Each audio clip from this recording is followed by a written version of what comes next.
Saturday nights at the Crimson Lounge always carried a particular electricity. I could feel it the moment I tied my black apron around my waist and stepped behind the mahogany bar, the wood polished to such a high shine that it reflected the amber lighting overhead.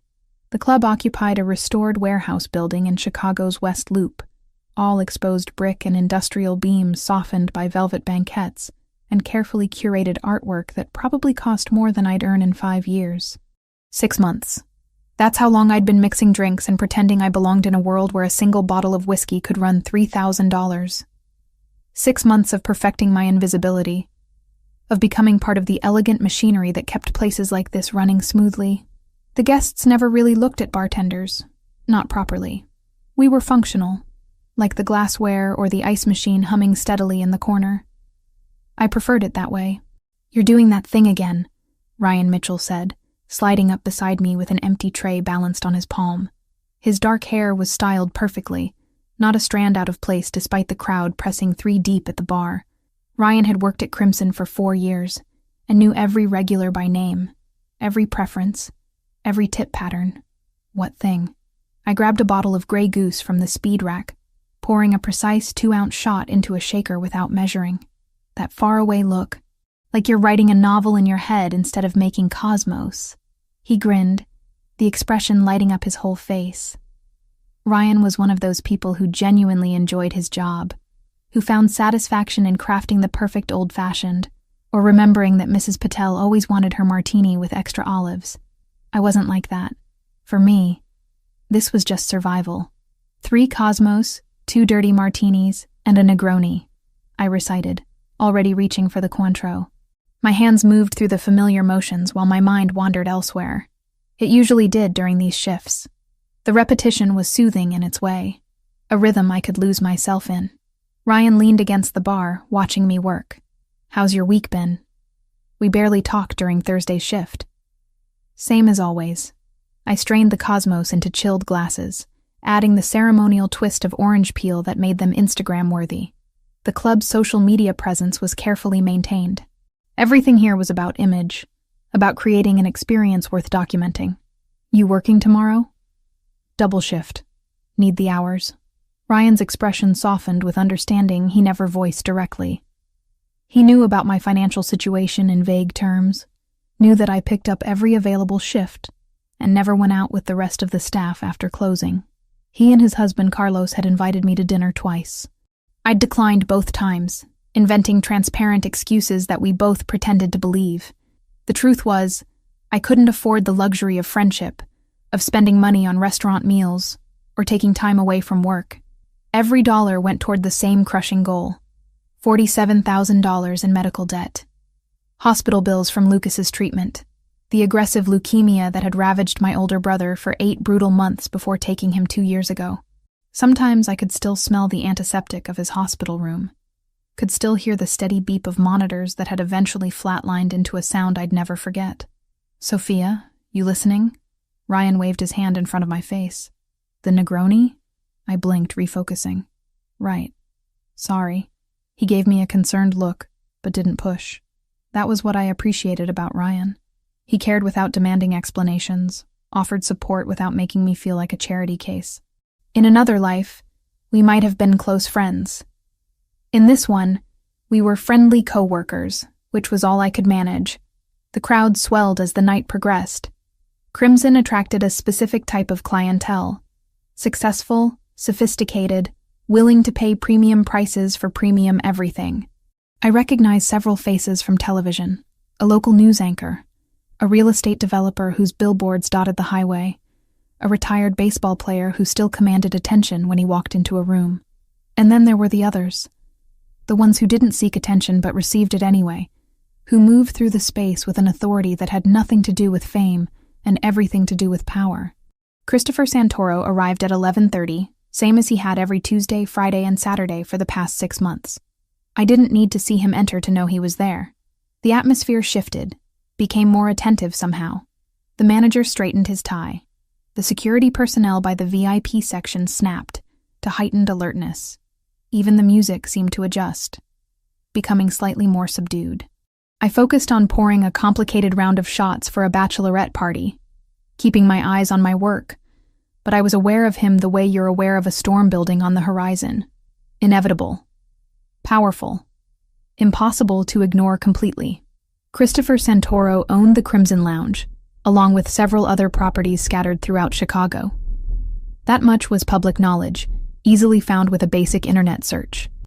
What wasn't discussed openly, what existed in the realm of careful implication and knowing looks, was the nature of his other business interests. I'd learned quickly not to ask questions, not to show too much curiosity. Ryan had warned me during my first week. Mind your business, do your job, go home. That's the survival guide for this place. But I couldn't help observing. It was a habit born from years of being the quiet one, the watcher, the person who processed the world through careful attention to detail. And in the 6 months since I'd started working here, I'd noticed things about Christopher Santoro that probably said more about me than about him. He was 35, though he carried himself with the certainty of someone older. Dark hair styled with casual precision, the kind that looked effortless, but probably required a $200 haircut. His build suggested someone who actually used his gym membership rather than just paying for one. Tonight, he wore charcoal gray, the fabric draping perfectly across his shoulders. But it was his eyes that always caught my attention. Dark brown, almost black in the club's low lighting. They missed nothing, constantly scanning the room with an alertness that never quite relaxed. Even when he laughed at something one of his companions said, even when he appeared at ease, there was a watchfulness to him that spoke of a man who couldn't afford to lower his guard. I knew something about that, about always being vigilant, always calculating risks, always preparing for the next crisis. Maybe that's why I found myself writing about him in my diary, trying to understand what I recognized in someone so completely different from myself. The diary was leather-bound, brown and worn smooth from years of handling. Lucas had given it to me for my 18th birthday, back when he was healthy, and our biggest concern was whether I'd get into my first-choice college. "You see things other people miss, Soph," he'd said, pressing it into my hands. "You should write them down." I'd filled 3 diaries since then. This was my 4th, and it had become something between a journal and a lifeline. In its pages, I could be honest about the exhaustion that never quite faded, about the grief that hadn't diminished despite time's passage, about the fear that I'd be drowning in debt for the rest of my life. And lately, I'd been writing about Christopher Santoro. Not in any romantic sense. Nothing like that. But there was something compelling about watching him, about trying to decode the careful distance he maintained from his own inner circle. He sat in the VIP section now, the elevated area that overlooked the main floor. His usual table, his usual position with his back to the wall, and clear sightlines to every entrance. 4 men accompanied him tonight, all dressed with similar understated expense. I recognized them as regulars, part of his constant rotation of associates. Nicholas Ferraro sat to Christopher's right, laughing at something, his gestures expansive and performative. I'd noticed Nicholas before, had developed an instinctive wariness around him that I couldn't quite explain. He was handsome in a practiced way, charming when he wanted to be, always ready with a joke or a flattering comment to the waitstaff. But there was something off about him, something that felt calculated rather than genuine. The way his friendliness never quite reached his eyes. The way he watched people when he thought they weren't looking, his expression hardening into something cold before snapping back to affability. And Christopher kept distance from him. Subtle, almost imperceptible. But there, he never turned his back to Nicholas, never relaxed his posture completely when they spoke. It was the kind of body language you only noticed if you were paying close attention, which, apparently, I was. "Stop staring at the VIP section," Ryan murmured, passing by with a tray of champagne flutes. "You're being obvious." I jerked my attention back to my work, heat flooding my cheeks. "I wasn't staring." "Sure you weren't." His tone was teasing, but carried an undercurrent of genuine warning. "Just be careful, okay? Those aren't men you want noticing you." Too late, I thought, but didn't say. Christopher had looked directly at me exactly 3 times in 6 months. Brief moments where our eyes had met accidentally, where something indecipherable had passed between us before he'd looked away. I'd written about those moments in my diary, trying to understand why they'd stayed with me, why I'd replayed them in quiet moments when I should have been sleeping. It didn't mean anything. Couldn't mean anything. We existed in completely different worlds, and the thin overlap where I served drinks in his club was the only connection we'd ever have. Which was fine. More than fine. I had no space in my life for complications, for distractions, for anything beyond the grinding daily work of survival and debt repayment. The bachelorette party finally moved away from the bar, their shots consumed and paid for, with a generous tip that I'd split with Ryan at the end of the night. A brief lull gave me a moment to breathe, to roll my shoulders against the tension that had built up over the past 3 hours. I pulled my diary from my bag, tucked safely beneath the bar. I shouldn't have brought it to work. Knew it was risky. But I'd discovered that jotting observations during breaks helped me process the chaos of these shifts. Just a few sentences, quick impressions that I'd expand on later when I was alone in my studio apartment. Opening to a fresh page, I wrote quickly. Saturday, 11:47 p.m. CS in the VIP again. Same table, same positioning. NF unusually animated tonight, trying too hard to engage. CS maintaining that careful distance, polite, but guarded. He doesn't trust N completely. Why? What are you always writing in that thing? Ryan appeared with another order, his curiosity finally getting the better of his usual discretion. I closed the diary quickly. Nothing. Just notes to myself. Secret diary? He waggled his eyebrows melodramatically. Do tell. Are you writing torrid romance novels? Are we all characters in your gothic thriller? Despite everything, I smiled. Something like that. Well, your gothic thriller is about to get busier. I just saw 3 more groups coming in. He grabbed bottles from the call shelf, moving with practiced efficiency. Also, Carlos wants to know if you're free for dinner next Saturday. His sister is visiting from Denver and he's insisting on cooking for an audience. I'm working next Saturday. You're always working, Soph. At some point, you're allowed to have a life outside this place. But that was the thing he didn't understand, couldn't understand. This wasn't just a job to me. It was a mission, a mathematical problem with a specific solution. $47,000 divided by whatever I could scrape together from each paycheck. Every shift brought me incrementally closer to being free of the crushing weight that had settled on my shoulders the day Lucas died, and left me with his medical bills. The hospital didn't care about grief. The collection agencies didn't care that I'd lost the only family I had left. They wanted their money, and I'd give it to them, one backbreaking shift at a time. I tucked the diary back into my bag and dove back into the rhythm of the night.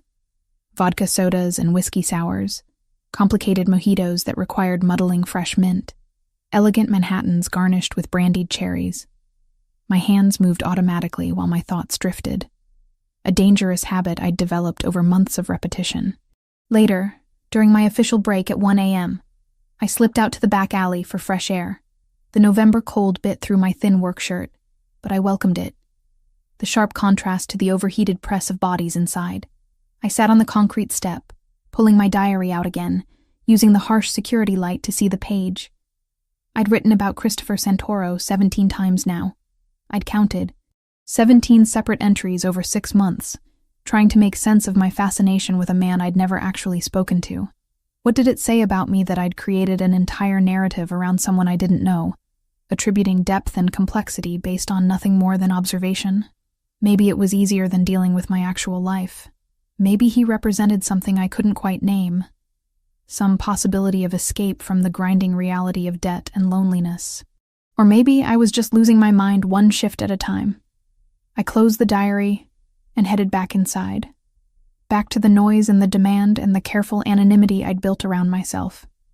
The night stretched ahead, full of orders to fill and tips to earn and debt to chip away at $1 at a time. This was my life now. This was all I could afford for it to be. 4 weeks passed in the rhythm of shifts and sleep, the monotony broken only by my diary entries and the mounting balance in my debt repayment account. $327 closer to freedom. It felt both substantial and impossibly inadequate, like trying to empty the ocean with a teaspoon. Ryan had stopped inviting me to dinners with Carlos. I appreciated that he'd finally accepted my limitations without taking offense. We settled into a comfortable working relationship, efficient and friendly, without demanding more than I could give. He covered my sections when I needed bathroom breaks, and I did the same for him. We split tips fairly, and didn't ask questions about each other's lives beyond these walls. It was Saturday again, the club packed with the usual weekend crowd, plus a private event that had reserved half the main floor for a corporate celebration. The energy felt different tonight, charged with something I couldn't identify. The manager, Thomas Whitmore, moved through the space with unusual tension in his shoulders, checking his watch repeatedly and adjusting his already perfect tie. I was restocking the garnish station when he appeared at my elbow, making me jump. "Sophia, I need you to take something upstairs." I looked up from the lime wedges I'd been arranging. Upstairs? I thought VIP service was Jessica's responsibility. Jessica called in sick. His jaw worked, and I noticed a sheen of sweat on his upper lip despite the club's carefully controlled temperature. "We have an important private meeting in the second-floor salon. They've requested a specific bottle from the reserve collection." The second floor was off-limits to regular staff. I'd never been up there in 6 months of working at Crimson. Even the cleaning crew required special clearance and signed non-disclosure agreements for that level. "Wouldn't it be better if you took it?" I suggested carefully. "I don't even know where the second-floor salon is." "I can't leave the floor. Not tonight." Thomas pulled a small key from his pocket, pressing it into my palm. "Third door on the right once you reach the top of the stairs. Knock twice. Wait for acknowledgement. Enter. Place the tray on the sideboard and leave immediately. Don't make conversation. Don't linger. Don't look at anyone directly." The instructions felt both excessive and ominous. "Mr. Whitmore, I'm not sure I'm the right person for this. You're the only person available." His voice dropped lower. "Please, Sophia. It's important that this goes smoothly." I'd never heard him say please before. The desperation in his tone made refusing feel impossible, like I'd be abandoning him in crisis. Against every instinct screaming caution, I nodded. He exhaled with visible relief. "The bottle is already prepared. Bar 3, under the counter in the locked cabinet. This key opens everything." I found the bottle where he'd indicated, nestled in a velvet-lined box. The label was in Italian, the date 1947. I didn't want to know what something that old cost. Didn't want to calculate how many shifts it represented. Carefully, I transferred it to a silver tray, along with 4 crystal tumblers that probably each cost more than my monthly rent. The stairs to the second floor were tucked behind an unmarked door near the restrooms. I climbed slowly, hyper-aware of every step, terrified of tripping and shattering thousands of dollars worth of whiskey and glassware. The second floor was quieter, insulated from the music below. Plush carpet absorbed my footsteps, and art that looked genuinely valuable lined the hallway walls. Third door on the right. Black lacquered wood with brass fixtures. I balanced the tray on one hand and knocked twice, my knuckles barely making a sound against the solid door. For a moment, I thought no one had heard. Then a voice from inside, muffled but audible. "Enter." The salon was smaller than I'd expected, intimate rather than grand. Leather chairs surrounded an oval table of dark wood that gleamed under low lighting. 5 men sat or stood around it, all wearing variations of expensive suits. The air smelled of cigar smoke and something metallic that I couldn't immediately place. Then I noticed the blood. One of the seated men held a white cloth to his face, crimson seeping through the fabric. His left eye was swelling shut, and his lip had split badly enough that blood dripped onto his collar. The other men's attention was focused on him with varying degrees of concern and calculation. Christopher Santoro stood at the head of the table, his posture radiating controlled authority. He'd removed his jacket, and his white shirt was rolled to his elbows, revealing forearms corded with muscle. His expression was calm, almost thoughtful, but there was steel underneath that made my survival instincts scream. Nicholas Ferraro leaned against the wall to Christopher's right, a gun held casually in his hand like it was an extension of his body. He was smiling, that performative friendliness I'd always found unsettling, now transformed into something openly predatory. The conversation stopped the moment I entered. 5 pairs of eyes tracked my movement as I crossed to the sideboard, my hands shaking so badly that the glassware clinked against the tray. The sound seemed deafening in the sudden silence. "Your whiskey, gentlemen." My voice came out steadier than I felt. I set the tray down with exaggerated care, focusing entirely on the mechanical task. "Don't look up. Don't make eye contact. Place the bottle, arrange the glasses, turn around and leave. Thank you. Christopher's voice was neutral, giving nothing away.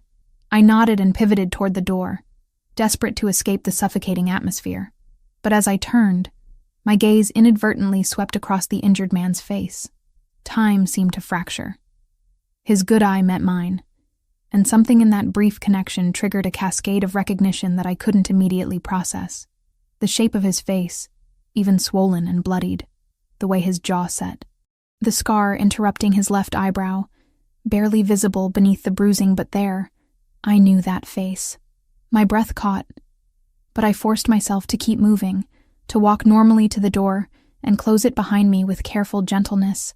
In the hallway, I leaned against the wall, heart hammering so hard I felt lightheaded. Why did I recognize him? Where had I seen that face before? The descent back to the main floor passed in a blur. I returned Thomas's key without meeting his eyes, muttered something about the delivery being completed, and retreated to the bar where Ryan was handling 3 orders simultaneously. You okay? He glanced at me between pouring shots. You look like you saw a ghost. I'm fine. Just need my break. I didn't wait for his response, heading straight for the staff locker room. It was empty, the other servers still occupied with the Saturday rush. I pulled out my phone with trembling hands, sinking onto the bench that ran along one wall. That face. That scar. I opened my photo gallery, scrolling past recent screenshots and work schedules to the folder I'd labeled Lucas. I kept everything related to my brother here, every photo and document, unable to delete even the painful ones. Near the bottom, I found what I was looking for. The security camera image. Daniel Grant, the private investigator I'd hired with my entire savings 2 years ago, had obtained it from a camera near the alley where Lucas died. The police had never requested it, too eager to close the case as a random mugging, but Daniel had canvassed every business in a 3-block radius until he found this single frame. A figure leaving the alley, face partially visible as he turned toward the camera. The image quality was terrible, pixelated and grainy, taken from an awkward angle that obscured details. But I'd stared at this photo hundreds of times, trying to will it into clarity, trying to identify the person who'd been there when my brother took his last breath. I'd memorized every visible feature. The build, the posture, the scar on the left eyebrow that the investigator had circled in the enhanced version he'd provided. With shaking fingers, I zoomed in on the face, then pulled up my browser and searched for Nicholas Ferraro. Images populated immediately, professional shots from charity events and business functions. I compared them side by side with the security footage. The scar, the jawline, the way he carried his shoulders. It was him. Nicholas Ferraro had been in that alley. Nicholas Ferraro had been there when Lucas died. For 2 years, I'd searched for this person, dreamed of finding them, imagined what I'd do with that information. And for 6 months, I'd unknowingly served him drinks, smiled politely when he made jokes, accepted his tips with gratitude. I'd been in the same room with my brother's killer dozens of times, and I'd never known.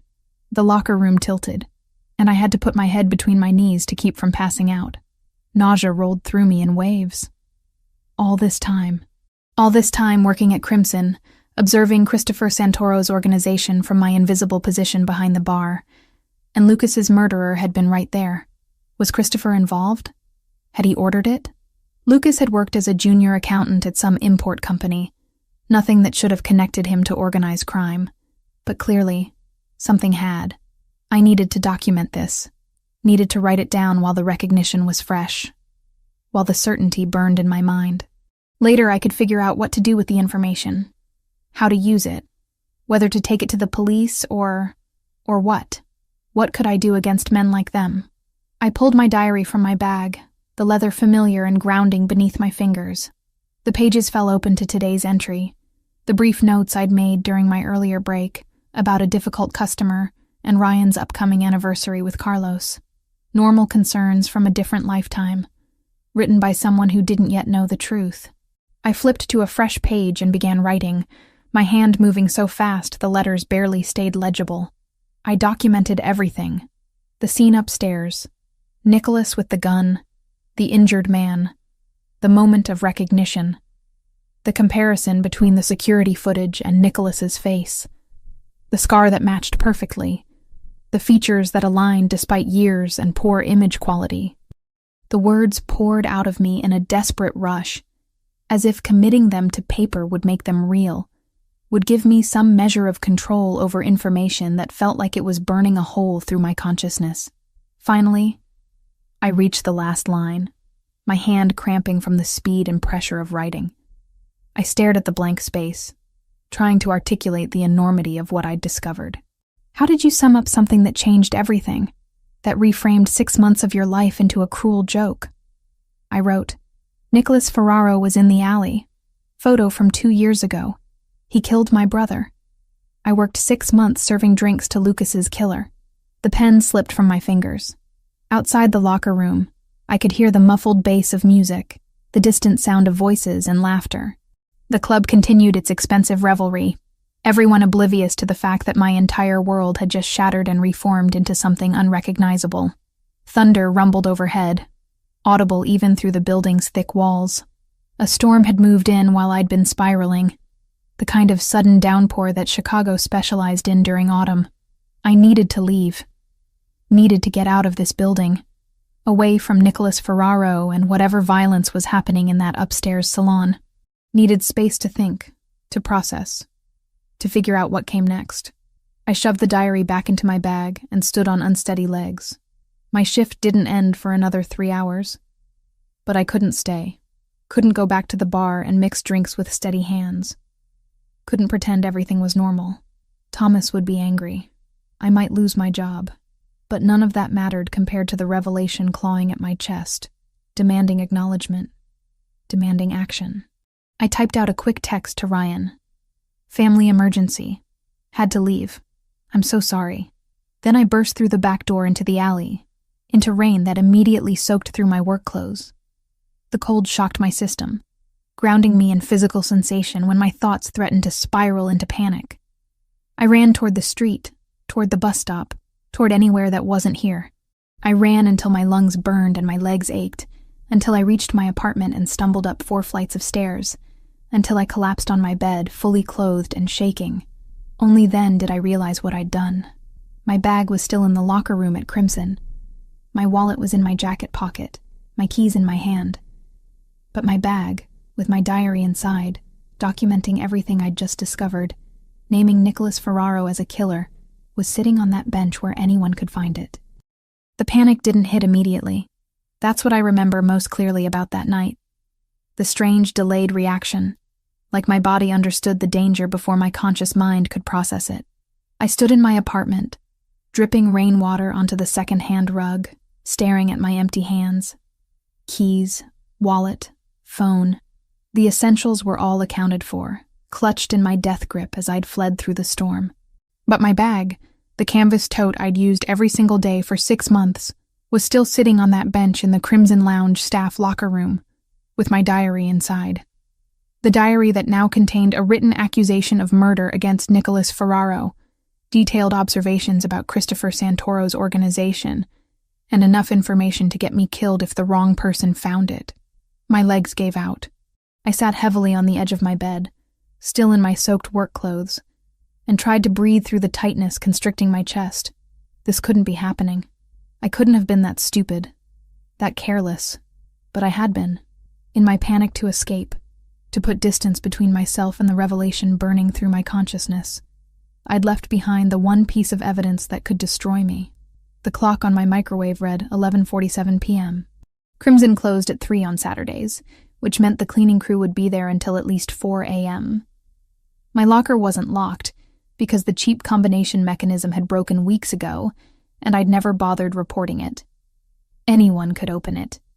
Anyone could find my bag. I pulled out my phone with shaking hands and called Ryan. It rang 4 times before going to voicemail, his cheerful greeting feeling obscene against my rising terror. Ryan, it's Sophia. I know I left without explanation and I'm so sorry, but I really need your help. I left my bag in the locker room and I need someone to grab it for me before the club closes. Please, if you get this, can you text me? I'll owe you forever. I hung up and immediately regretted the desperate edge in my voice. Ryan would have questions, concerns. But there was no help for it now. I tried calling again. Voicemail again. He was probably still slammed with the Saturday crowd, phone tucked away in his locker where he couldn't hear it. Think, Sophia. Think. I could go back. The club was still open for another 3 hours. I could show up, apologize to Thomas for the emergency exit, grab my bag, and leave. Simple. Except that Nicholas Ferraro was still there, and I'd just identified him as my brother's killer. The thought of being in the same building as him, of potentially crossing paths in a hallway or stairwell, made my stomach lurch. But the alternative was worse.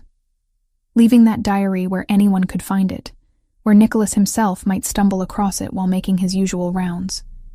He seemed like the type who'd read a staff member's forgotten diary just to gather leverage, to collect secrets he could exploit. I changed out of my wet clothes with mechanical movements, pulling on jeans and a hoodie, my hair still dripping down my back. The mirror showed someone I barely recognized, eyes too wide, face drained of color, lips pressed into a bloodless line. Lucas used to say I looked like our mother when I was scared. She'd died when I was 12.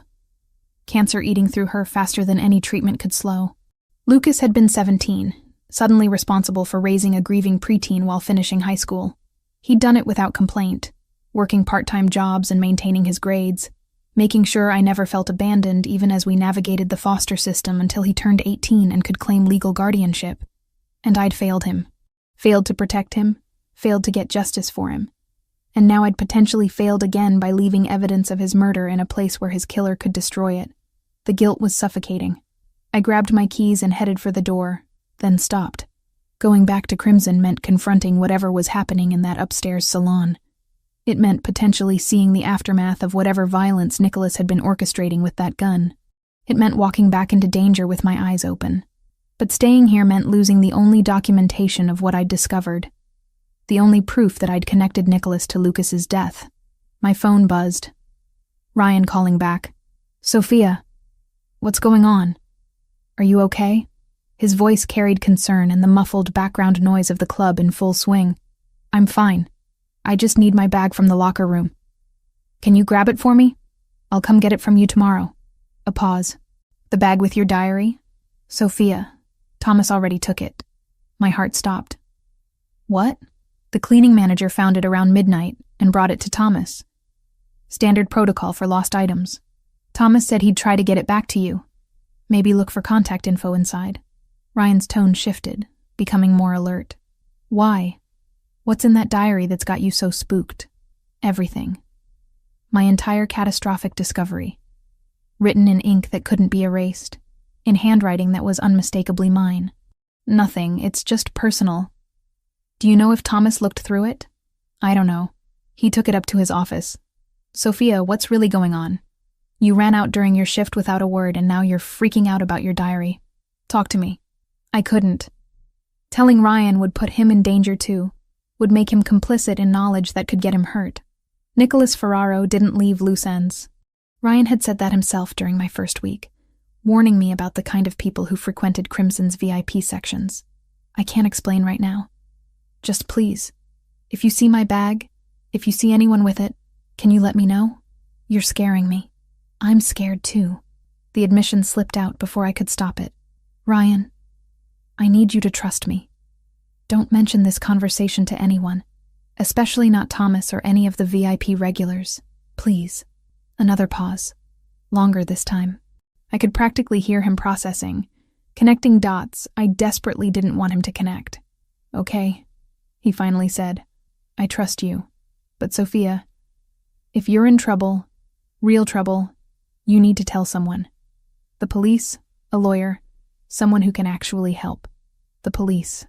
The same ones who'd closed Lucas's case in 3 days, who'd accepted the robbery narrative without investigation, who'd never even requested the security footage that had cost me $2,000 to obtain from a private investigator. I will. Just not yet. Thank you, Ryan. Really. I ended the call before he could press further and sank back onto my bed. Thomas had my diary. Thomas, who answered directly to Christopher Santoro, who managed the club on behalf of its owner, which meant the diary was essentially in Christopher's domain. 1 degree of separation from the man whose organization I'd been documenting, and more critically, 1 degree of separation from Nicholas Ferraro. The night stretched ahead of me, infinite and suffocating. I tried to sleep and couldn't, my mind cycling through increasingly catastrophic scenarios. Thomas reading the diary and bringing it to Christopher's attention. Christopher reading my observations about him. My pathetic attempts to understand a man I had no business analyzing. Nicholas somehow getting his hands on it. Seeing his name connected to Lucas's death. By 2 a.m., I was pacing my small apartment, wearing a path in the carpet between the door and the window. The storm had passed, leaving the streets washed clean and glistening under streetlights. Somewhere out there, in a club I'd fled hours ago, my diary existed as evidence of both my discovery and my stupidity. I pulled up Daniel Grant's contact information on my phone. The private investigator who'd helped me 2 years ago was probably asleep. But maybe he'd have advice. Maybe he could tell me what to do with the information I'd uncovered. The call went to an automated message saying the number was no longer in service. I tried his email next, typing out a frantic explanation before realizing I had no idea if he even checked that address anymore. Our last communication had been 18 months ago, when he'd apologized for hitting dead ends in Lucas's case and refunded half his fee. I was alone in this. Completely, terrifyingly alone. At 3:17 a.m., according to the clock that I'd been watching obsessively, my phone buzzed with a text from an unknown number. "This is Thomas Whitmore. I have your bag from the locker room. Need to speak with you urgently about its contents. Please call me when you receive this message, regardless of the hour." My hands shook so badly I nearly dropped the phone. He'd read it. Of course he'd read it. He'd opened the diary looking for contact information, and found instead a confession that one of his employer's associates was a killer. What happened next would depend entirely on whose side Thomas was on, whose loyalty he served. If he took the diary to Nicholas, I was dead. If he took it to Christopher, I had no idea what would happen. But it couldn't be good. I stared at the message for 20 minutes, paralyzed by indecision. Calling him back meant acknowledging the diary's contents, meant confirming that yes, I had written those accusations. Yes, I had been observing Christopher Santoro's organization with an attention that went far beyond my role as bartender. Not calling him back meant waiting for consequences to find me, meant hiding in my apartment like prey waiting for the predator to strike. Neither option offered safety. Neither option gave me control. But at least if I called, I'd know what was coming. I pressed dial before I could reconsider, and Thomas answered on the first ring. "Sophia." His voice was tight, strained. "Where are you right now?" "Home. In my apartment." "Are you alone? Is anyone with you?" The questions felt ominous, loaded with implications I didn't want to examine. "I'm alone." "Thomas, I can explain the diary. I was just processing some things and I didn't mean for anyone to read it and—" "Stop talking." The command was sharp enough to cut through my rambling panic. "Listen very carefully. Your diary is not with me anymore. I found it, saw enough to understand you'd observed something you shouldn't have, and I did what I'm required to do in these situations. I brought it to Mr. Santoro." The room tilted.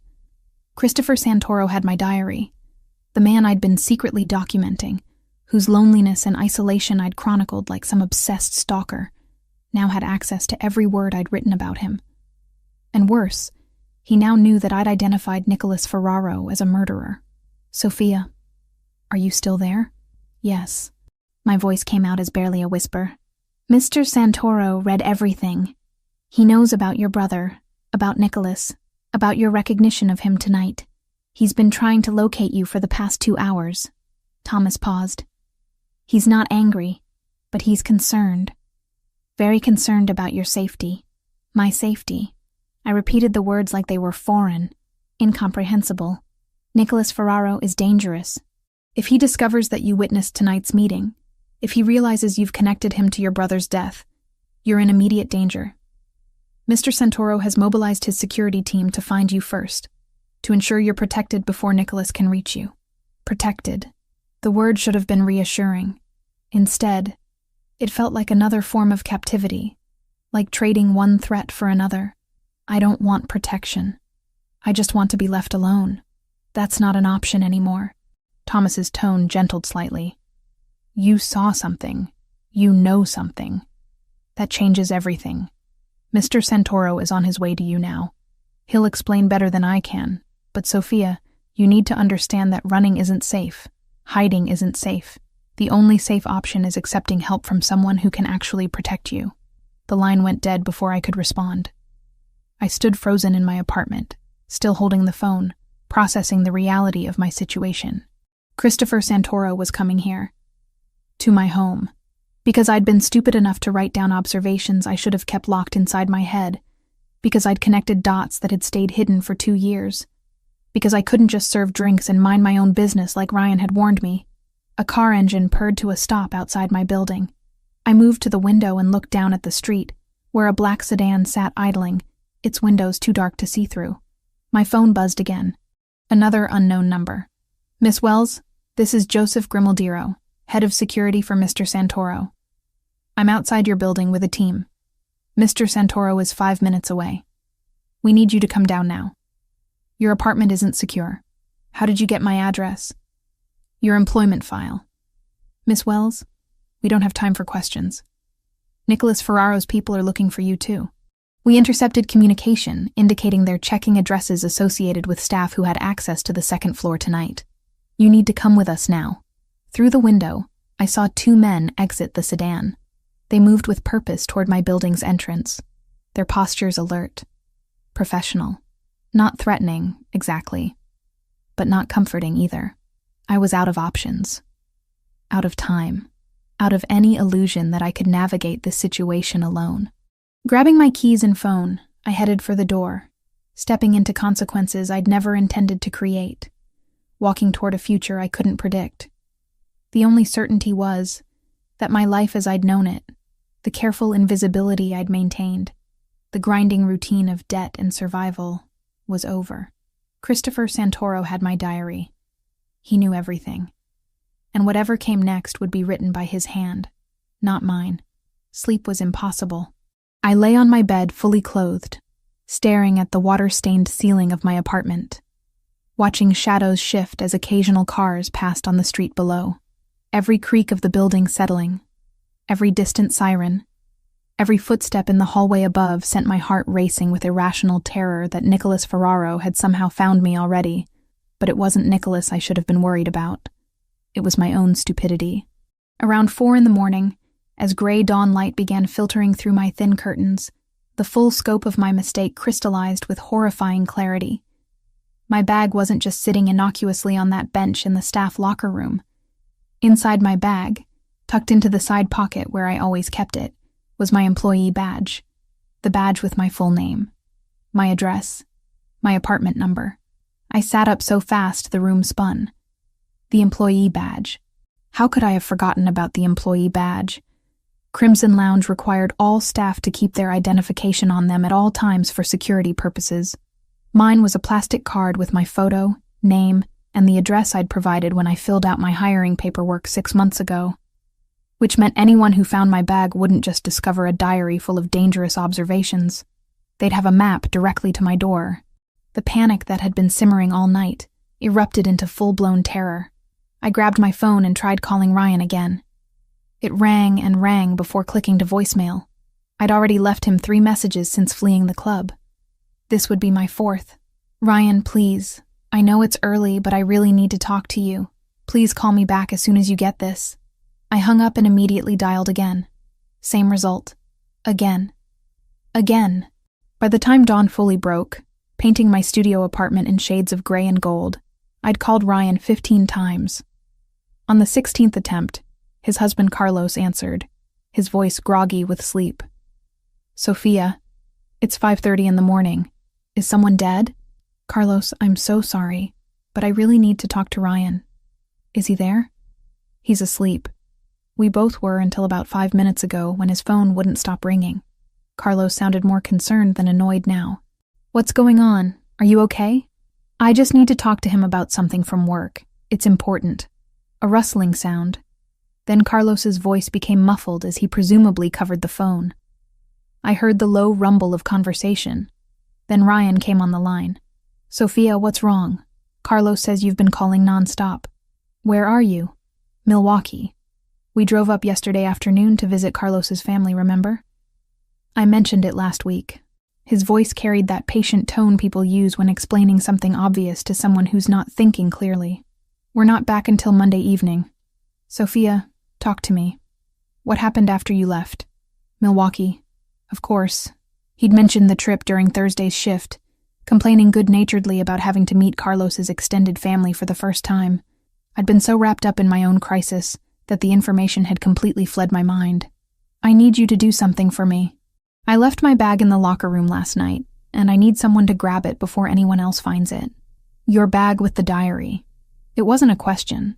Ryan knew how protective I was of that leather-bound book, had seen me writing in it during countless breaks. Sophia, what's in that diary that's got you so scared? I couldn't tell him. Couldn't put him in danger by making him complicit in knowledge that could get him hurt. Nicholas Ferraro didn't leave loose ends, and Ryan was too good, too kind to deserve being tangled in whatever nightmare I'd stumbled into. Just personal stuff. Really personal. Please, Ryan. A long pause. I could practically hear him processing, weighing my desperation against his concern. I can't help you from Milwaukee. I'm 3 hours away, but I can call Thomas. Ask him to secure your bag until... No. The word came out too sharp, too panicked. Don't call Thomas. Don't tell anyone at the club that I'm looking for it. Please. Now you're really scaring me. Ryan's voice dropped lower, probably moving away from wherever Carlos was. Does this have something to do with why you ran out last night? With whatever you saw upstairs? I'd forgotten that Ryan knew I'd been sent to the second floor. Of course he knew. In a place like Crimson, information circulated faster than rumors. I can't explain right now. Just promise me you won't tell anyone we had this conversation. Especially not Thomas or any of the regulars in VIP. Sophia, if you're in real trouble, you need actual help. Police, lawyers, someone who can... I have to go. I ended the call before he could press further, before my resolve crumbled, and I told him everything, dragging him into danger alongside me. I pulled up my banking app with shaking fingers. The balance mocked me. $340. Barely enough for a bus ticket out of Chicago. Certainly not enough for a bus ticket plus a place to stay while I figured out my next move. And even if I ran, where would I go? I had no family, no friends outside this city, no safety net beyond the grinding routine of work and debt repayment. Running wasn't an option, which left me with only one alternative. I had to go back to Crimson and get that bag before anyone else found it. The thought made my stomach churn with dread, but what choice did I have? If Nicholas discovered the diary, discovered my address, I'd spend whatever time I had left looking over my shoulder, waiting for the inevitable knock on my door. At least if I retrieved it now, in daylight when the club was closed, I'd have a chance. I spent the next few hours researching Daniel Grant, the private investigator who'd helped me 2 years ago. Maybe he still had copies of the security footage. Maybe he could advise me on what to do with the information I'd uncovered. But every number I found for him led to disconnected lines. Every email bounced back as undeliverable. He'd vanished from the internet as thoroughly as if he'd never existed, which left me truly alone. No Ryan, no investigator, no backup plan. At 11:30, I dressed in dark jeans and a hoodie, pulling my hair into a tight ponytail. If anyone saw me entering Crimson, I wanted to be as unremarkable as possible.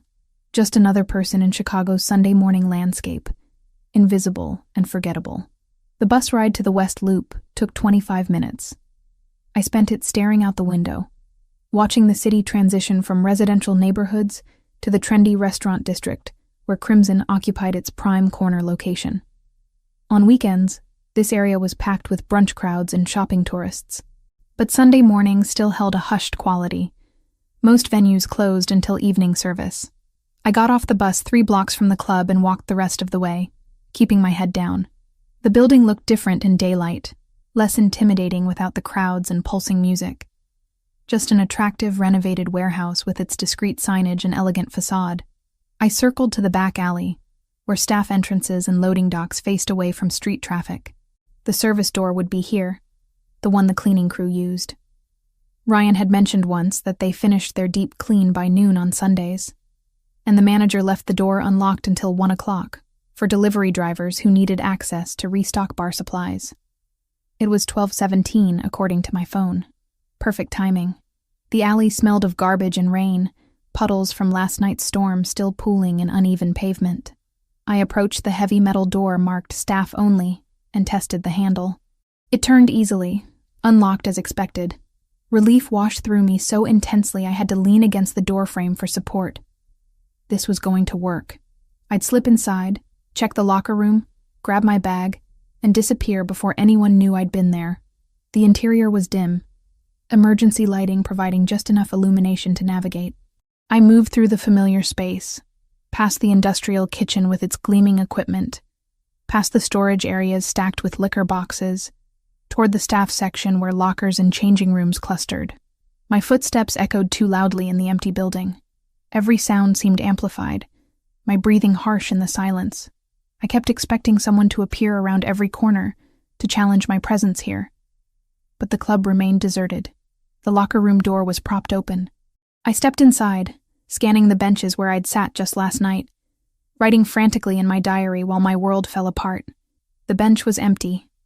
No bag, no diary. I checked under the benches, behind the lockers, in every corner where something might have been kicked or moved during cleaning. Nothing. Someone had already taken it. My chest tightened. The cleaning crew would have turned lost items over to management, which meant my bag was probably in Thomas Whitmore's office, or possibly in the club's general lost and found, which I knew was kept in the manager's office on the second floor, where I'd witnessed whatever violence had occurred last night, where Nicholas Ferraro had stood with a gun in his hand, smiling his predatory smile. I didn't want to go back up there. Every instinct screamed to leave now, to accept that the diary was lost and deal with whatever consequences came. But my address was in that bag. My home, my only safe space, was compromised as long as that employee badge existed with my information on it. I had to try. The stairwell to the second floor was even darker than the main level. I climbed slowly, each step feeling like a descent into something I wouldn't be able to climb back out of. At the landing, I paused, listening for any sound that might indicate I wasn't alone. Silence. The hallway stretched ahead, doors closed and locked, the plush carpet absorbing my footsteps. Thomas's office was 3 doors down on the left. I'd only been inside once during my hiring process, a brief meeting to fill out paperwork and receive my employee badge. The door was unlocked. Another small mercy in a day full of terror.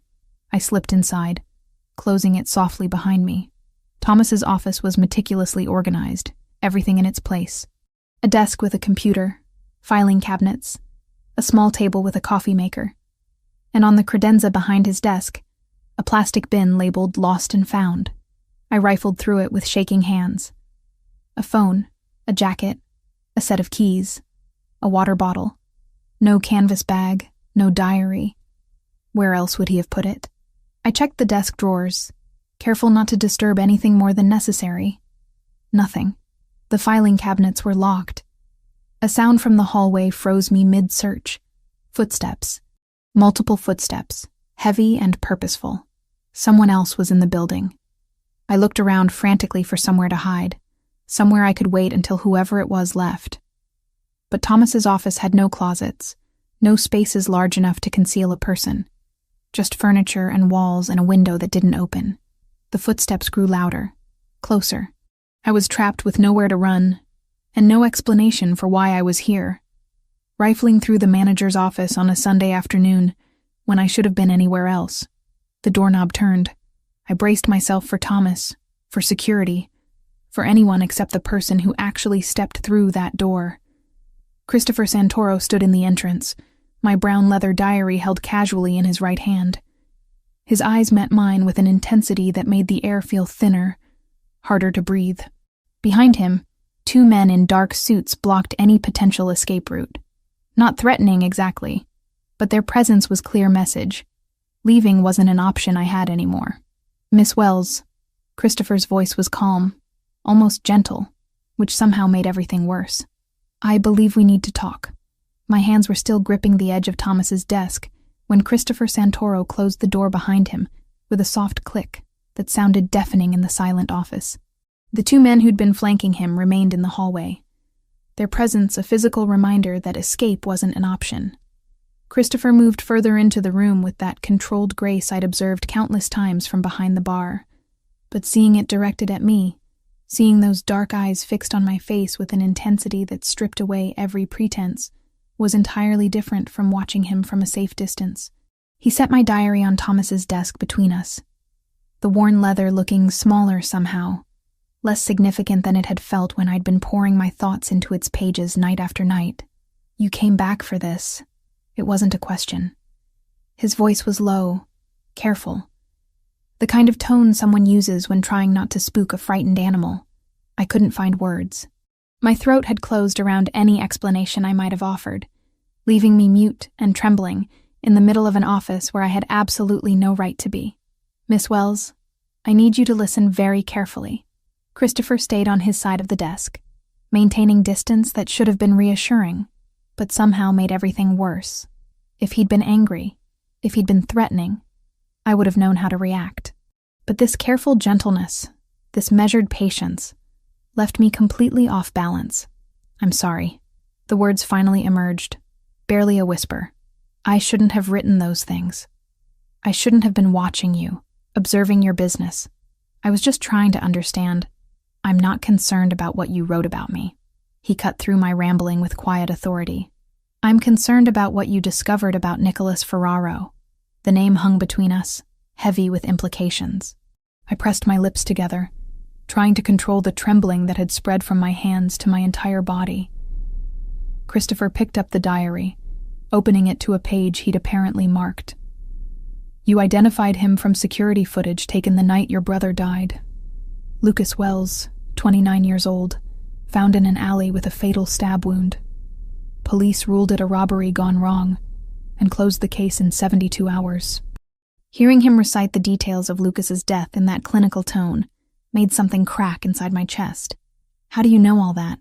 "Because I ordered an investigation the moment I read your diary." He set it down again, his expression unreadable.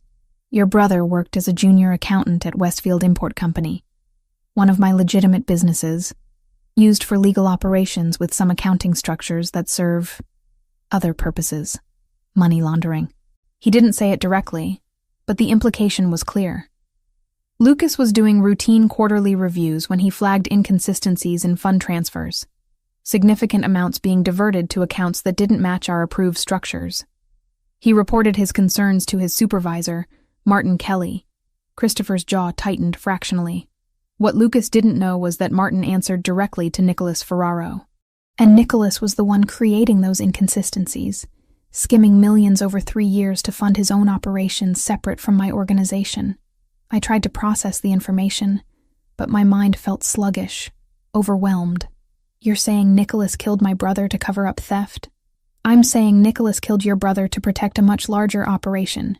He's been making unauthorized deals with the Sinaloa cartel, promising them territory in Chicago in exchange for protection and resources. The money he diverted was funding this betrayal." Christopher's voice remained calm, but I could hear steel underneath. Lucas's discovery threatened to expose everything. So Nicholas eliminated the threat. And you didn't know. The statement came out flat, neither question nor accusation. I suspected problems within my organization. Nicholas had been pushing for territorial expansions that made no strategic sense, attending meetings I wasn't informed about, building alliances I didn't authorize. But suspicion isn't proof. His eyes held mine. "I've been investigating him for 6 months, compiling evidence, trying to build a case strong enough to bring before my counsel. One misstep, one premature accusation, and he could have disappeared or started a war I couldn't win." A sound from outside made us both freeze. Voices in the hallway getting closer. Christopher moved to the window with fluid speed, looking down at the street below. His expression hardened. "He's here." "Who?" "Nicholas." Christopher turned back to me, urgency replacing his careful calm. "Sophia, how did you get into the building?" "The service door. It was unlocked for deliveries, which means my security team didn't log your entry. Nicholas won't know you're here yet, but he will soon.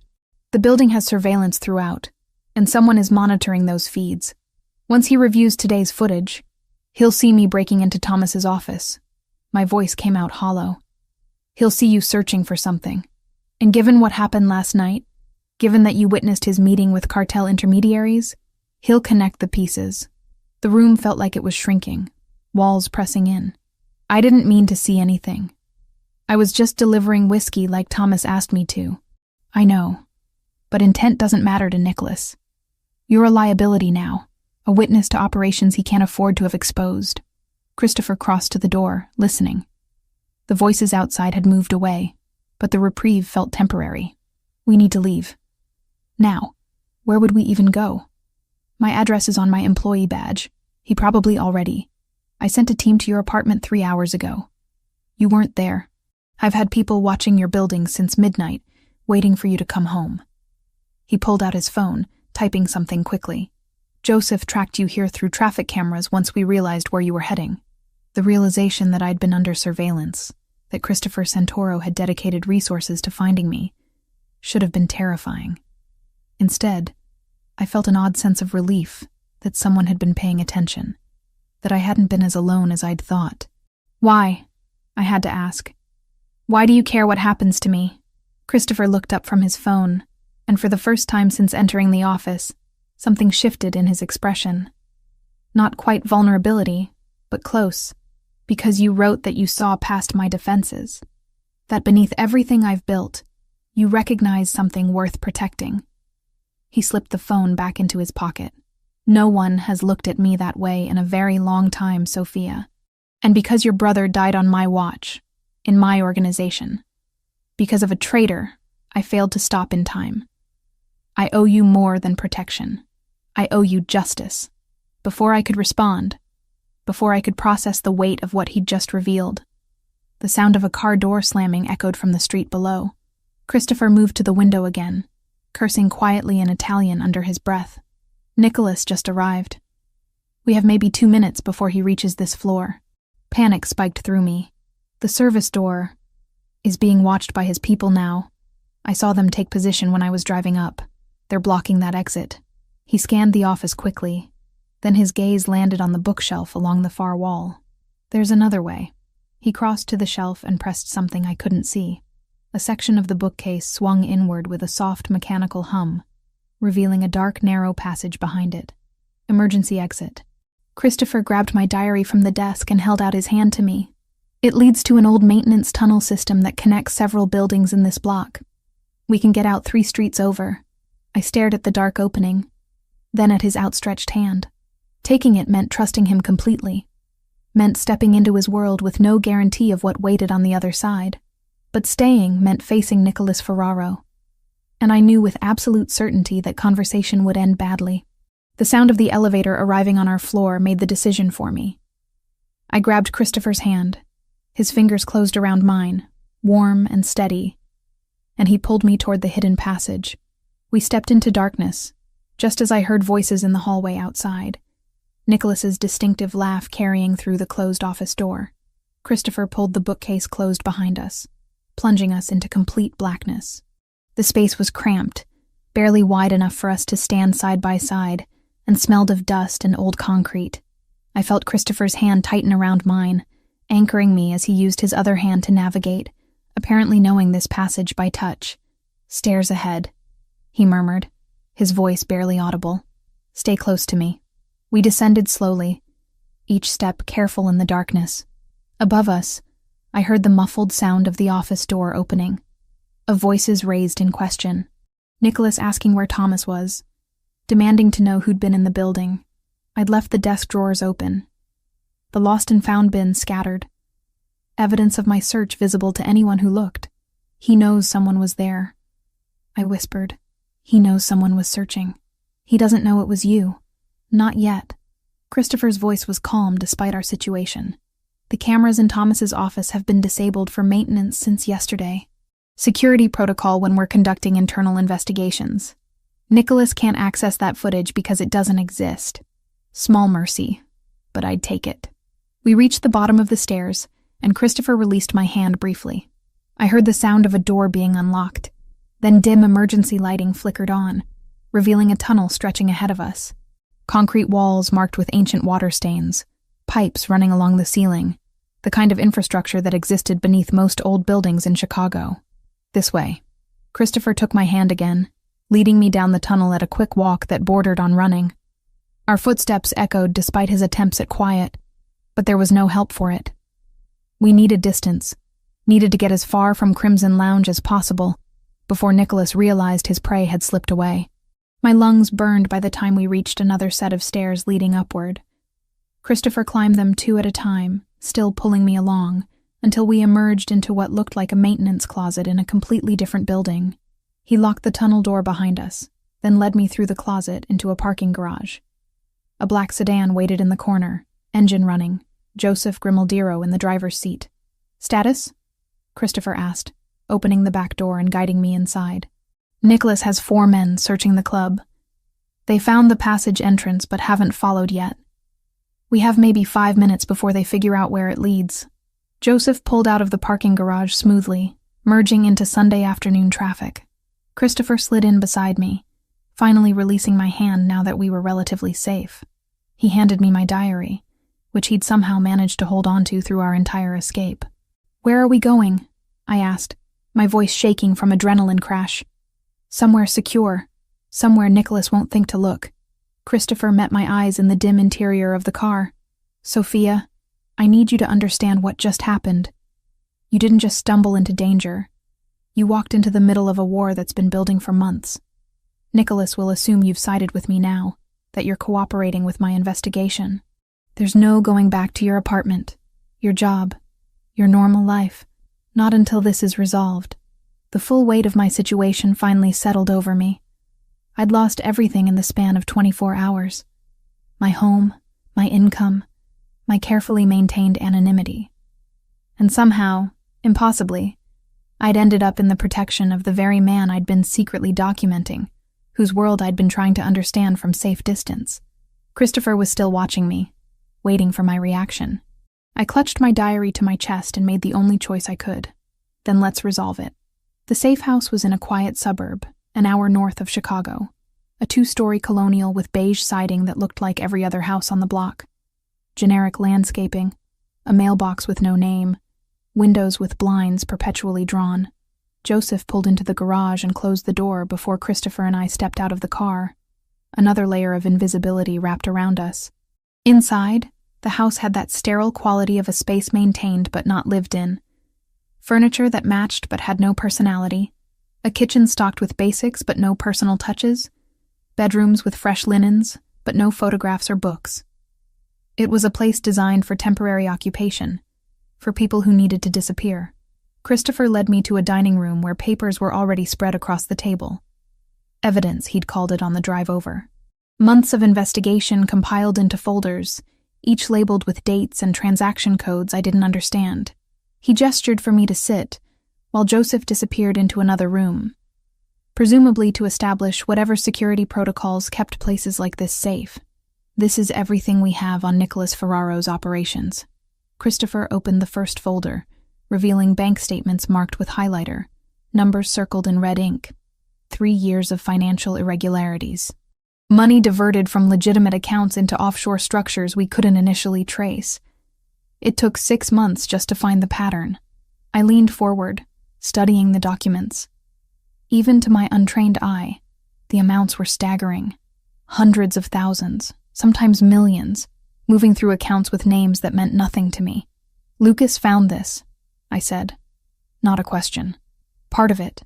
He identified inconsistencies in quarterly reports for Westfield Import. That company handles textiles, legitimate trade, but the accounting structure allows for cash movement that serves other purposes.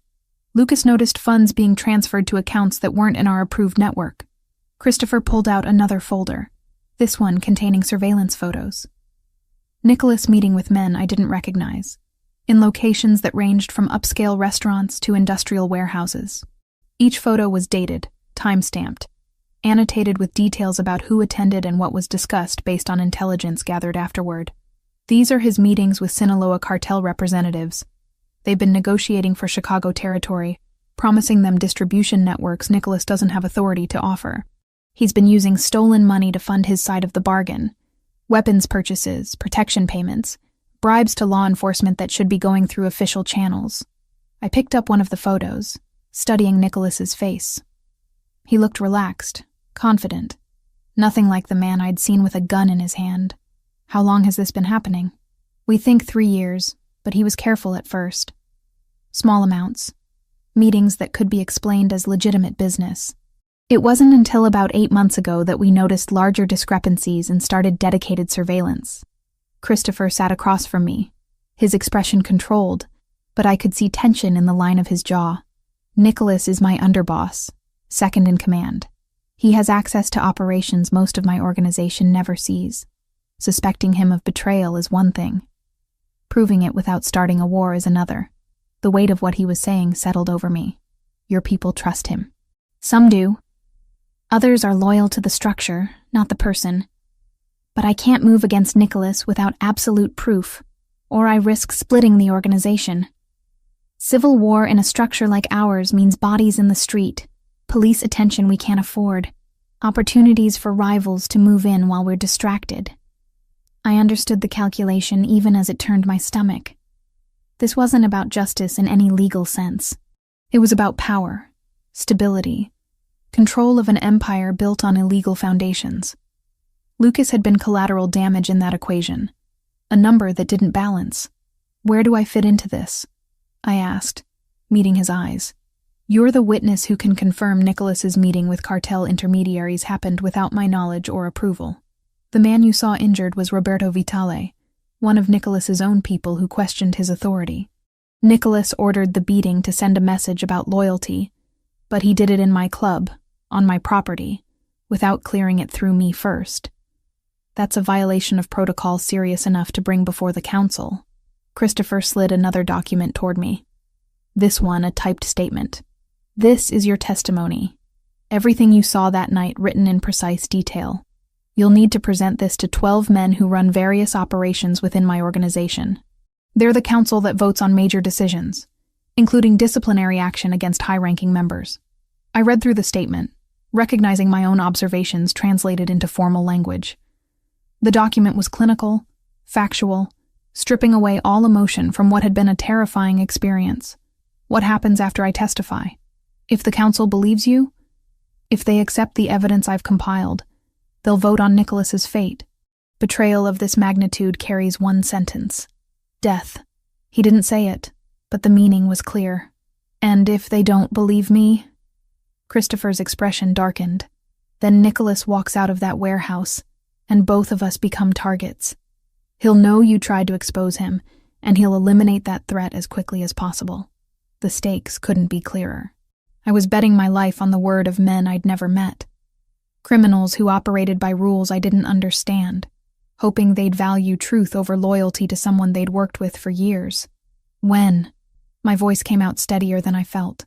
Tomorrow night. I've called an emergency session. Nicholas doesn't know what it's about yet, thinks it's related to territory disputes with the Russian crew on the north side. He won't expect an accusation from within. 1 day to prepare. 1 day to rehearse testimony that would either avenge my brother or get me killed. Christopher must have seen something in my expression because he leaned forward, his voice dropping lower. Sophia, you need to understand what you're walking into. These men are dangerous. They've built empires on violence and intimidation. Some of them are Nicholas's allies. They'll try to discredit you, make you seem unreliable, emotional, motivated by revenge rather than truth. You can't give them any openings. I know what I saw. Knowing isn't enough. You need to be unshakable. They'll ask the same questions different ways, trying to find inconsistencies in your story.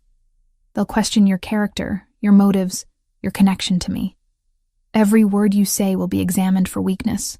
He stood, pacing to the window where late afternoon sun filtered through gaps in the blinds.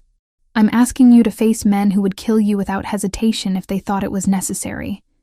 I'm asking you to stand in a room with your brother's murderer and speak calmly about how he died. That's not fair, and I know it. I watched him. This man I'd been secretly documenting for months, trying to understand the weight he carried. He wasn't offering me safety without cost. He was offering me a chance at justice that came with enormous risk, and he was honest enough not to pretend otherwise. My brother died because he told the truth about numbers on a page. I stood, moving to stand beside Christopher at the window. If I don't testify, Lucas's death means nothing. Nicholas wins, and someone else's brother dies next time. Someone else's sister. I won't let that happen. Christopher turned to face me, and for the first time since I'd met him, his carefully maintained distance faltered. He reached out, his hand hovering near my shoulder before dropping back to his side. You're braver than you know. I'm terrified. That's what makes it brave. The rest of that day passed in preparation. Christopher walked me through every possible question, every challenge I might face. He explained the hierarchy of the council, who would be sympathetic, who would be hostile, who could be swayed by compelling evidence. Joseph joined us periodically, offering insights from years of security work, teaching me how to maintain composure under pressure. As evening fell, Christopher ordered food, but neither of us ate much. The tension in the house was palpable, everyone aware that tomorrow would change everything. Either Nicholas Ferraro would face consequences for his crimes, or we'd be running for our lives. Around midnight, Christopher found me in the living room, unable to sleep despite exhaustion. He sat on the opposite end of the couch, leaving space between us that felt both respectful and lonely. I read your entire diary, he said quietly. Not just the parts about Nicholas, all of it. Heat flooded my face. I know. I'm sorry for writing about you like that, for observing you when I had no right. Don't apologize. He cut through my embarrassment. You saw me more clearly than most people who've known me for years. You wrote that I was lonely, that I carried weight I couldn't share. You were right. I didn't know how to respond to that confession.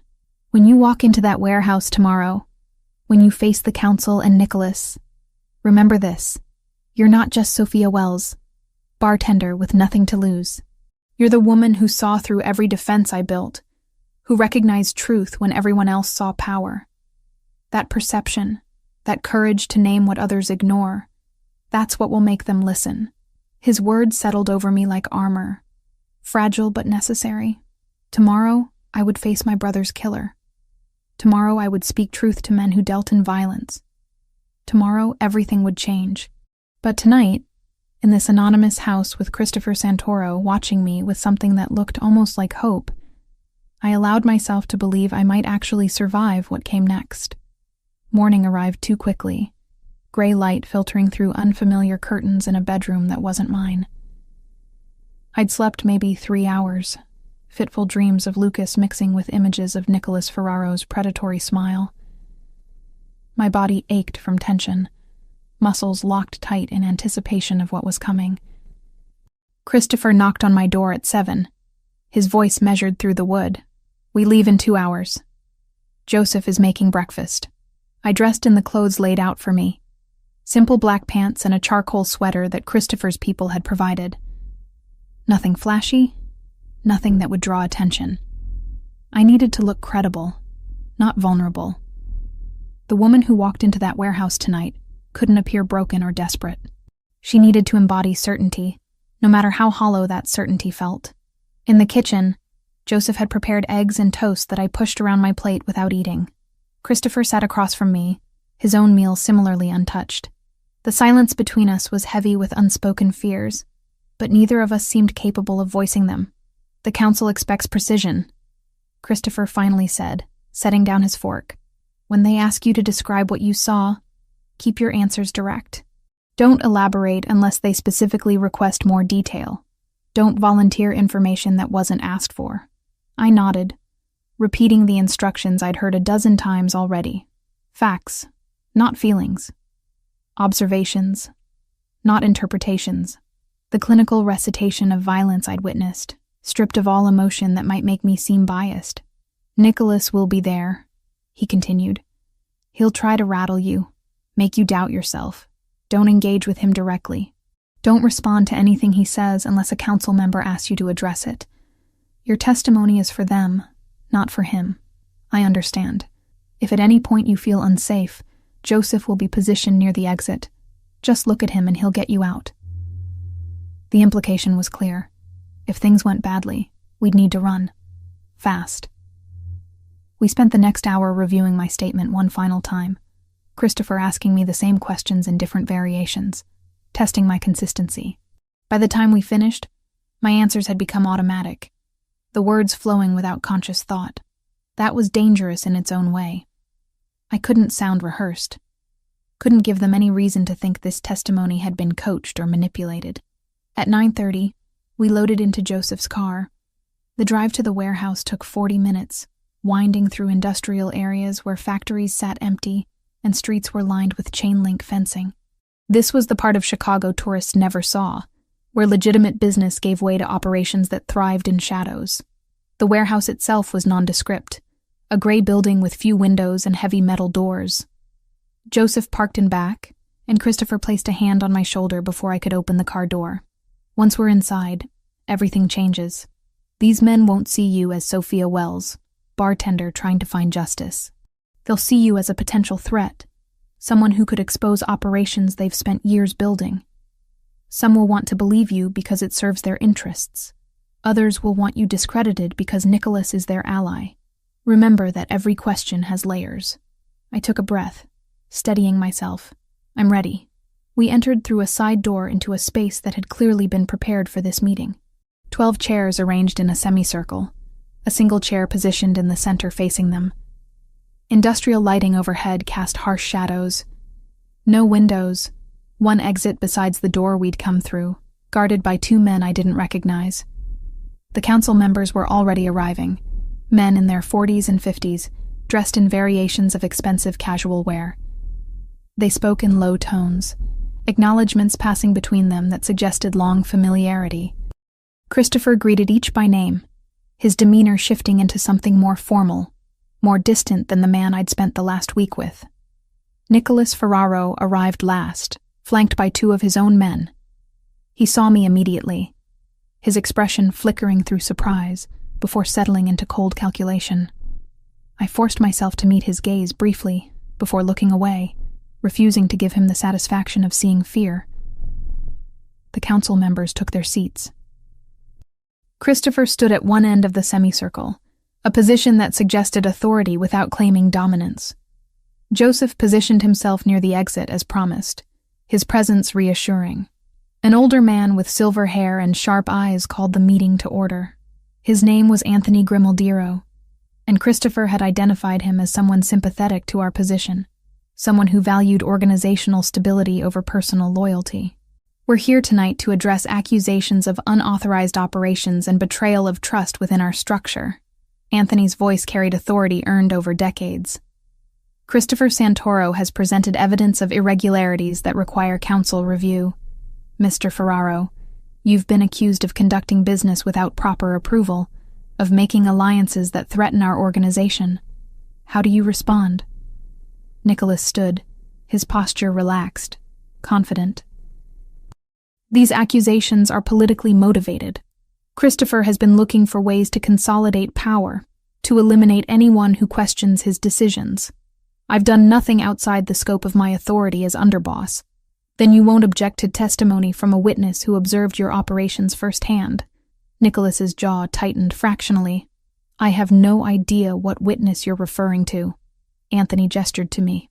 Miss Wells, please come forward. I stood on legs that felt unsteady, walking to the chair positioned in the center of the semicircle. 12 pairs of eyes tracked my movement, assessing, judging. I sat carefully, forcing my hands to rest loosely in my lap rather than gripping the chair arms. State your name and your connection to this organization, Anthony instructed. Sophia Wells. I worked as a bartender at Crimson Lounge for 6 months. My voice came out clearer than I'd expected. And you witnessed something that brought you here tonight? Yes. On Saturday, November 16th, I was asked to deliver a bottle of whiskey to a private meeting on the 2nd floor. When I entered the room, I observed 5 men, including Mr. Ferraro, conducting what appeared to be a business meeting. One man was injured, bleeding from facial wounds. Mr. Ferraro was holding a gun. Murmurs rippled through the council. Nicholas remained standing, his expression carefully neutral. Describe exactly what you saw, another council member demanded, a heavy-set man with a Boston accent. Don't summarize. Details. I recited my prepared statement, describing the positioning of each person, the condition of the injured man, the conversation fragments I'd overheard. I mentioned Nicholas's demeanor, the deference shown to him by the others present, the way they'd looked to him for direction. The injured man was Roberto Vitale, I concluded. I later learned he'd questioned Mr. Ferraro's authority and was being disciplined. And how did you learn this? Nicholas finally spoke, his tone sharp. You're claiming knowledge of internal operations based on what? Exactly? Gossip? Assumptions? I'm claiming knowledge based on what I observed directly, I responded, keeping my gaze on Anthony rather than Nicholas, and based on information provided by Mr. Santoro after I brought my concerns to his attention. Convenient that you went to Christopher with this story, Nicholas countered, especially given that you've been under his protection for the past week. How do we know your testimony isn't fabricated to serve his political interests? Several council members nodded, the question clearly resonating. Anthony held up a hand. Miss Wells, what motivated you to come forward with this information? What do you gain from testifying against Mr. Ferraro? This was the critical moment. I could feel everyone's attention sharpening, waiting for my answer. My brother Lucas Wells was murdered 2 years ago. He worked as an accountant for Westfield Import and discovered financial irregularities. The man responsible for my brother's death was in that room on Saturday night. I finally looked directly at Nicholas. I recognized him from security footage taken the night Lucas died. Nicholas Ferraro killed my brother to cover up his theft and betrayal of this organization.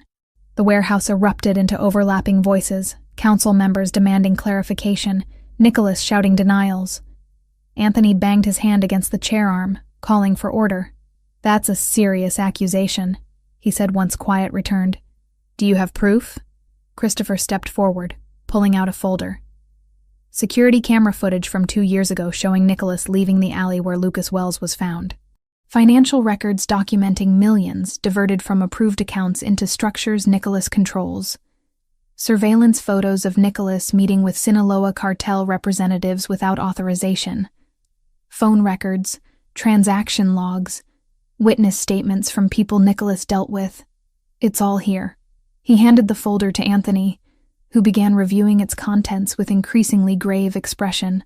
Nicholas's facade cracked. This is fabricated evidence.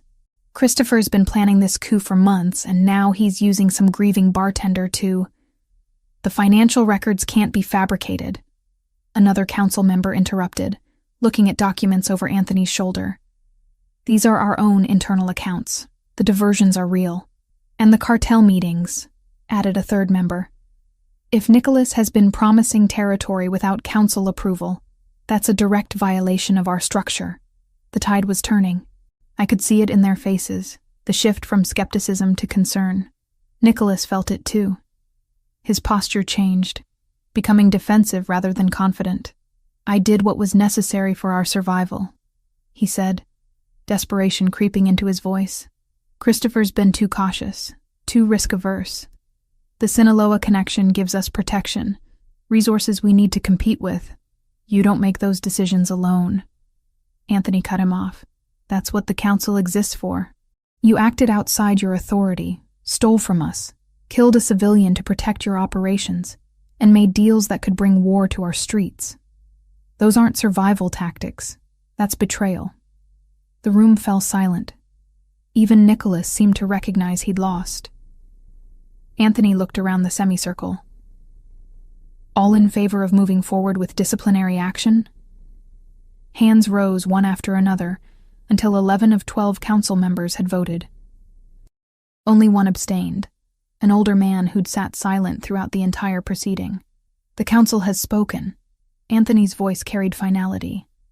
Nicholas Ferraro, you're stripped of all authority and sentenced according to our laws for betrayal of this magnitude. What happened next was swift and efficient. Nicholas's own bodyguards were dismissed by order of the council. Joseph and 2 other men escorted Nicholas toward a door I hadn't noticed before, his protests growing louder before being cut off as the door closed behind them. I didn't watch. Didn't need to. Justice in this world looked different than what I'd imagined when I'd started searching for Lucas's killer 2 years ago. But it was justice nonetheless. Anthony approached me as the other council members began departing. "Your brother's death is avenged. That should bring you some peace." It does. And surprisingly, it was true. Christopher appeared at my side, his hand finding mine. "Let's go home." Home. I wasn't sure where that was anymore, but with Christopher's fingers wrapped around mine and the weight of testimony finally lifted from my shoulders, I was ready to find out. The warehouse emptied quickly after the council's verdict. Men departed without ceremony. Their business concluded. Their votes cast. Nicholas Ferraro had been escorted through that back door, and I didn't ask what happened beyond it. Some truths were better left unconfirmed, consequences accepted without witnessing their execution. Christopher remained at my side as Joseph brought the car around. The industrial area was dark now, streetlights few and far between, the kind of neighborhood where people learned not to notice what happened after hours. We drove in silence through empty streets, leaving behind the place where justice of a particular kind had been served. I expected to return to the safe house, to another anonymous bedroom where I'd try to sleep while processing everything that had happened. Instead, Joseph headed back toward the city, toward neighborhoods I recognized, upscale areas where glass towers reflected city lights. "Where are we going?" I finally asked. "Somewhere you can start over," Christopher said. "If that's what you want." The car stopped in front of a residential building in the Gold Coast, the kind of address that appeared in real estate magazines with price tags I'd never dreamed of affording. A doorman opened the car door before I could question further, greeting Christopher by name with the familiarity of long acquaintance. We rode an elevator to the 15th floor, Christopher using a key card to access a penthouse unit. The door opened onto a space that took my breath away. Floor-to-ceiling windows overlooking Lake Michigan, hardwood floors gleaming under subtle lighting, furniture that managed to be both elegant and comfortable, original artwork on the walls, a kitchen with equipment that would make a professional chef weep, bedrooms that suggested this wasn't just a showpiece, but a home. "This is yours?" I walked to the windows, drawn by the view of water stretching to darkness. "One of my properties. I use it occasionally when I need space from everything else." Christopher moved to the kitchen, opening a cabinet to reveal bottles of whiskey and wine. "But it's been sitting mostly empty for the past year. That seems wasteful." He poured 2 glasses of whiskey, neat, and brought one to me. I took it but didn't drink immediately, still trying to understand why he'd brought me here. "The medical debt," Christopher said quietly. "The $47,000 Lucas's treatment left behind. I had it paid off this morning. You'll receive confirmation from the collection agency within the week." The glass nearly slipped from my fingers. "Christopher, I can't accept that. It's too much. It's not charity. It's restitution. Your brother died because of my organization's failure to stop Nicholas. The least I can do is remove the financial burden his death created." He set his own glass down, turning to face me fully. "Sophia, I'm not offering this as payment for your testimony. You earned justice tonight through your own courage. This is separate. A debt I owe regardless of what happened in that warehouse." I struggled to process the magnitude of what he was saying.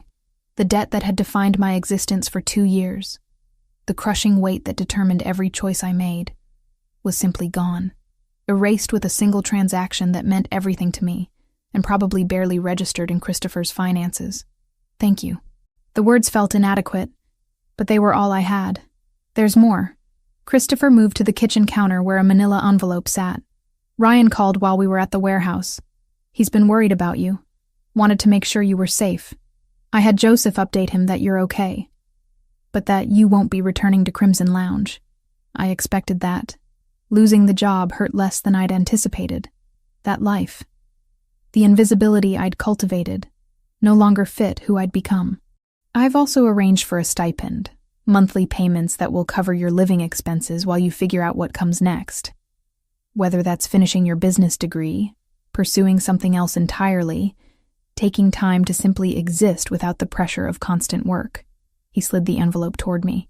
"The details are in here, along with documentation that this apartment is yours for as long as you need it." I stared at the envelope, overwhelmed.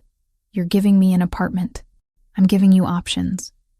You can stay here, find your own place, move to another city entirely if you want distance from everything that happened. The choice is yours, Sophia.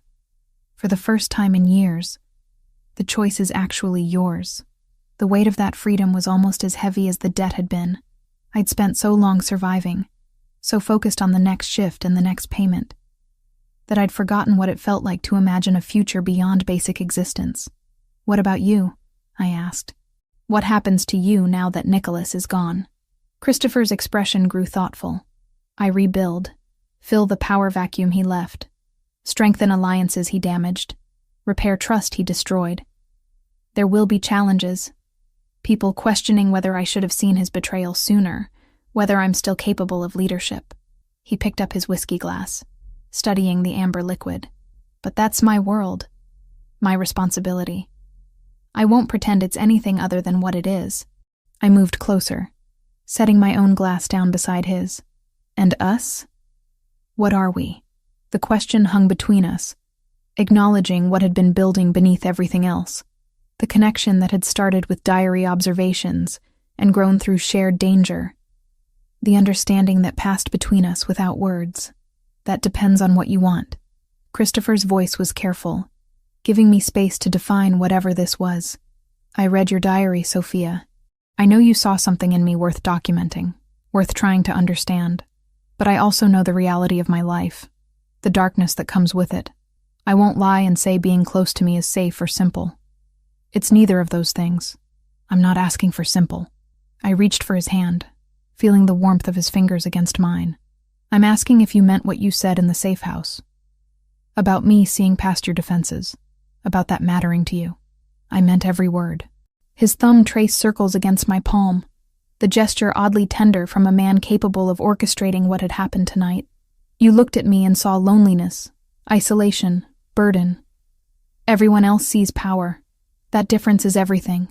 I thought about the weeks I'd spent writing about him in my diary, trying to decode the careful distance he maintained from his own inner circle. I'd been drawn to his complexity, to the contradiction of violence and gentleness, authority and isolation. That fascination hadn't been one-sided, I realized. He'd read my observations and recognized himself in them, seen through my eyes what he couldn't articulate himself. So what happens now? I asked. Now you decide what you want your life to look like. No pressure, no expectations. You stay here as long as you need to. Use the resources I'm offering. Figure out who you are, when survival isn't the only priority. Christopher squeezed my hand gently. And when you're ready, if you want me to be part of that life, I'll be here. If you don't, if you decide you need distance from everything connected to what happened, I'll accept that too. It was the kind of offer that recognized my autonomy while making clear his own desires. No manipulation. No strings beyond what I chose to accept. After years of having choices made for me by circumstances, by debt, by Lucas's death and its aftermath, Christopher was handing me control of my own future. I want to stay. The decision came without internal debate, feeling right in a way few things had since Lucas died. Not because I'm grateful for what you did, not because I feel obligated. I want to stay because I still see that person I wrote about in my diary, and I want to know him better. The real version, not the one I constructed from observation. Relief flickered across Christopher's face before his usual composure reasserted itself. Then stay. Take the bedroom overlooking the lake. Make yourself at home. Tomorrow we can discuss practical matters, next steps, whatever you need. Tonight, just breathe. I did. For the first time in what felt like years, I took a full breath without the weight of impossible debt crushing my chest. Lucas was avenged. Nicholas was gone. The future stretched ahead, uncertain but no longer defined solely by survival. Christopher showed me to the master bedroom, pointing out amenities with the slightly awkward courtesy of someone unaccustomed to hosting guests in personal space. The bathroom was larger than my entire studio apartment had been, the closet already filled with clothes in my size that he'd apparently had delivered while we were at the warehouse. If you need anything, I'll be in the guest room. Or if you can't sleep, if you need company, just knock. He paused in the doorway. And Sophia, thank you for being brave enough to testify, for trusting me enough to accept protection. I know that wasn't easy. After he left, I stood in the center of that beautiful bedroom, trying to reconcile this reality with the life I'd been living just weeks ago. Everything had changed so quickly, violently, completely, but I was still here, still standing, still capable of imagining tomorrow. I pulled out my diary, the leather worn smooth from years of handling, and opened to the first blank page at the back. For 2 years, I'd written about grief, debt, survival. I'd documented Christopher from a distance, trying to understand him through careful observation. Now I had the chance to know him directly, to write new chapters that weren't defined by loss. I wrote, "Tonight Lucas was avenged. Tomorrow I start becoming whoever I'm meant to be. The future is mine to write." The words look small on the page, inadequate to capture the enormity of transformation. But they were a beginning. And for the first time since Lucas died, a beginning felt like possibility, rather than just survival. I closed the diary and set it on the nightstand, then moved to the window overlooking the lake. Chicago stretched below, millions of lights marking lives being lived, choices being made, futures being written. Mine was one among millions, no longer invisible, no longer defined solely by what I'd lost. Christopher Santoro had given me justice and freedom both. What I did with them was entirely up to me. And standing in that penthouse overlooking the city, I realized I was ready to find out.